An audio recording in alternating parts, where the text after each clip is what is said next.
নমস্কার, আমি সুররঞ্জন গঙ্গোপাধ্যায় আপনাদের সবাইকে স্বাগত জানাচ্ছি আমার চ্যানেলে। চলুন ভিডিওটা শুরু করি। এই ভিডিওতে আমি আলোচনা করব ইউনিমেক অ্যারোস্পেস আইপিও সম্পর্কে।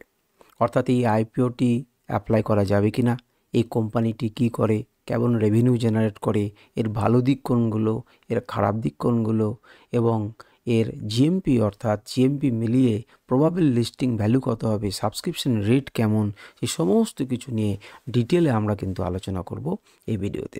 চলুন ভিডিওটা শুরু করি।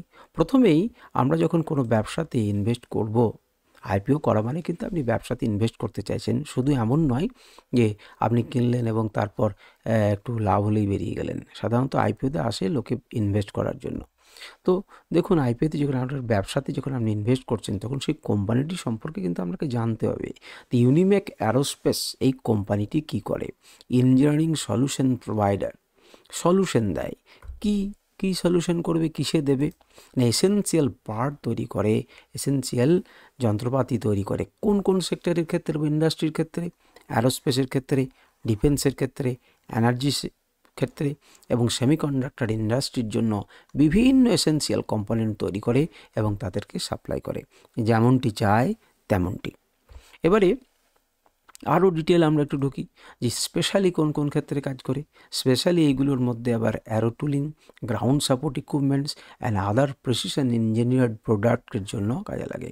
অর্থাৎ যেগুলি খুব এসেনশিয়াল সেইগুলো কিন্তু কোম্পানির যে ক্লায়েন্টরা আছে সেই ক্লায়েন্টরা তাকে অর্ডার দেয় এবং সেই রকম অনুযায়ী সে কিন্তু বানিয়ে দেয়।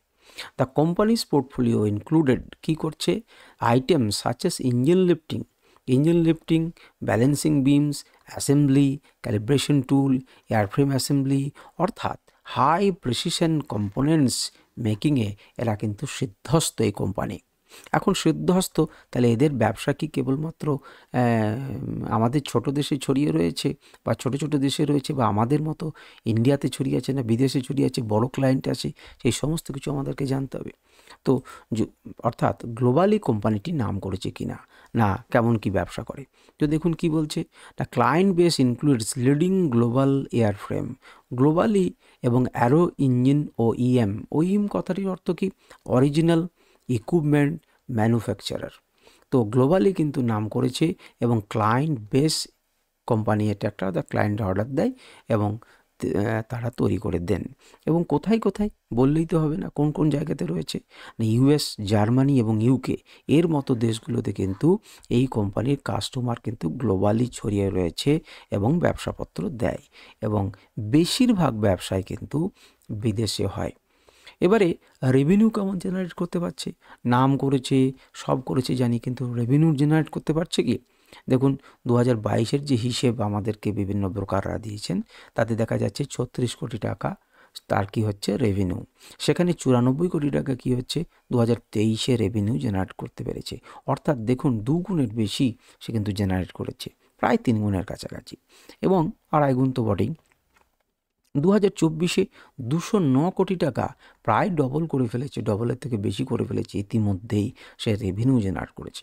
খুব ভালো কথা, রেভিনিউ জেনারেট করতে পেরেছে, কিন্তু রেভিনিউ মানে সে ঘরে কতটা প্রফিট নিয়ে যেতে পারছে? সমস্ত ট্যাক্সে বা বিভিন্ন খরচে চলে যাচ্ছে না তো?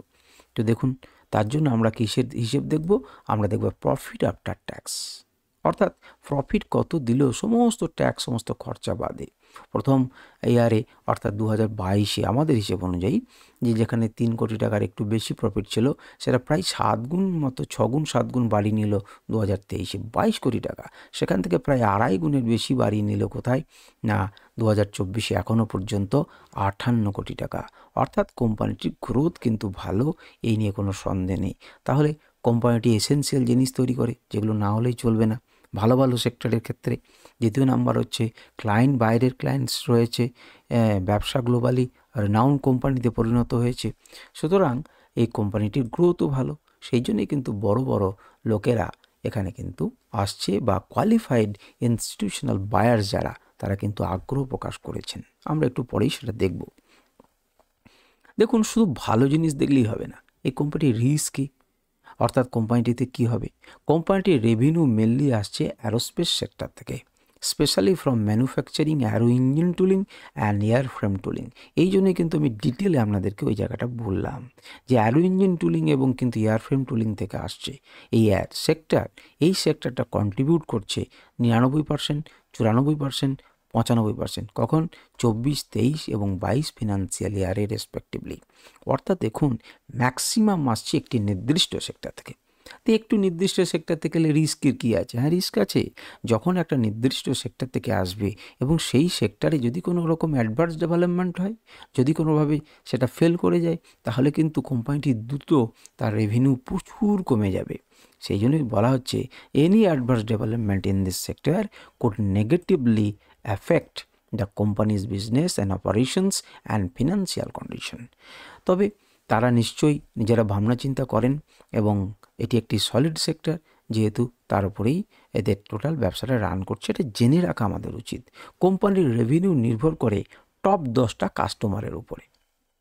টপ 10টা কাস্টমারের উপরে নির্ভর করলে রিস্ক ফ্যাক্টরটা কি? আমি কারণটাকেও বোঝাচ্ছি। রিস্ক ফ্যাক্টর এই জন্যই যে 10টা কাস্টমার যদি তাদের মধ্যে 5 জন বিগড়ে যায়, যদি না নেয়, কোনো বেটার ডিল করে অন্য কোনো কোম্পানির সঙ্গে, তখন কিন্তু 10 জনের উপরেই নির্ভর, তাহলে কিন্তু এদের রেভিনিউ কী করবে? পড়ে যাবে।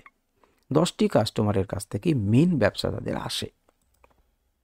ইউনিমেক বিজনেস ইজ ডেভেলপমেন্ট হচ্ছে ডিপেন্ডেন্ট অন এক্সপোর্ট। এক্সপোর্টের উপরেই কিন্তু নির্ভর করে। আমি প্রথমেই বলেছিলাম ম্যাক্সিমাম ব্যবসাটা কী আছে? বিদেশে এক্সপোর্ট করে ব্যবসা আছে। তো তার কিন্তু দেশে খুব একটা বেস নেই। সুতরাং বিদেশের যদি আমাদের যে দেশগুলো ইউএস মনে করুন, জার্মানি এবং ইউকে, এদের যদি ফিনান্সিয়াল কন্ডিশন খারাপ হয়, কোম্পানিগুলো পড়ে যায়, এরা যদি এক্সপোর্ট না করে বা ডিউটি বাড়িয়ে দেয়, এক্সপোর্ট ডিউটি বাড়িয়ে দেয়, তাহলে এর রেভিনিউর উপরে কিন্তু একটুখানি এফেক্ট পড়বে। সেটা জেনে নেন। এবারে দেখুন যে মিনিমাম ইনভেস্টমেন্ট কত আমাকে করতে হবে। মিনিমাম ইনভেস্টমেন্ট করতে হবে 14,155, যদি এর থেকে ভ্যালুটা বেশি হবে, কারণ 745 টাকার রেঞ্জে 19টা শেয়ারের দাম কিন্তু 14,155 টাকা। আপনি যখন প্রাইস রেঞ্জ দেখবেন এবং আপনি যখন যখন আপনি দেবেন যে আমি কিনবো, অ্যাপ্লাই করবেন, তখন আপনাকে মোটামুটিভাবে 785তেই সবাই লাগায়। তো 785 আপার রেঞ্জেই আপনাকে আর একটু বেশি লাগাতে হবে। অ্যাপ্লাই করার ডেট আপনারা জানি 23শে ডিসেম্বর থেকে 26শে ডিসেম্বর, সময় এখন আমাদের হাতে আছে। এবার হচ্ছে জিএমপি, গ্রে মার্কেট প্রাইস কত, অর্থাৎ অ্যাপ্রক্সিমেট লিস্টিং ভ্যালু কত। এই 785 সঙ্গে 510কে যদি যোগ করেন তাহলে দাঁড়ায় 1295 টাকা।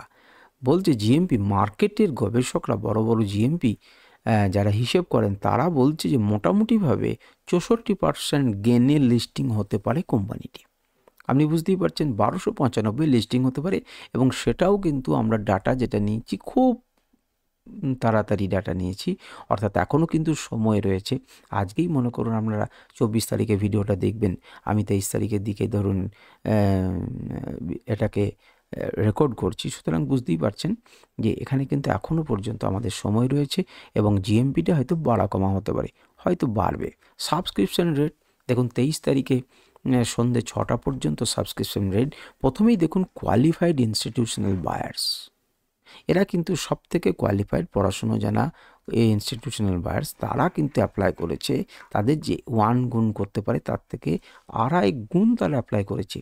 এই পরিমাণটা কিন্তু 26 তারিখ হতে হতে অনেক অনেক বেশি হয়ে যাবে। প্রথমের একদিনের মধ্যে হিসেব এটা। তারপর দেখুন নন ইনস্টিটিউশনাল বায়ার্স 4 গুণ অ্যাপ্লাই করেছে, রিটেলাররা 4 গুণ অ্যাপ্লাই করে ফেলেছে, এমপ্লয়ি যারা অর্থাৎ ইউনিমেক অ্যারোস্পেস কোম্পানিতে যারা কাজ করে তারা দেখুন 6 গুণ। তারা কিন্তু জানেন যে আমাদের কোম্পানি অনেক গ্রোথ আছে, ভালো কোম্পানি আছে, আমরা কিন্তু আইপিওতে লাগিয়ে দিই। তারা কিন্তু আইপিওতে লাগিয়েছে 6.5 গুণ। টোটালে কিন্তু 3.82 গুণ, যেটা অনেক বেশি হয়ে যাবে 26 তারিখ পর্যন্ত অ্যাপ্লাই করার শেষ দিন পর্যন্ত। তো এই হচ্ছে টোটাল আইপিওর আলোচনা। জিএমপিও আপনারা দেখলেন যে জিএমপি কিন্তু অনেকটা বেশি, 64%, হয়তো এটা ডবলও দেখা যেতে পারে। তা আপনারা নিজেদের মতো বিচার বিশ্লেষণ করুন, আপনাদের ফিনান্সিয়াল অ্যাডভাইসারের সঙ্গে কথা বলুন, আপনাদের ভালো লাগলে আপনারা অ্যাপ্লাই করতে পারেন। আজকের ভিডিও এই পর্যন্তই। নমস্কার, ধন্যবাদ।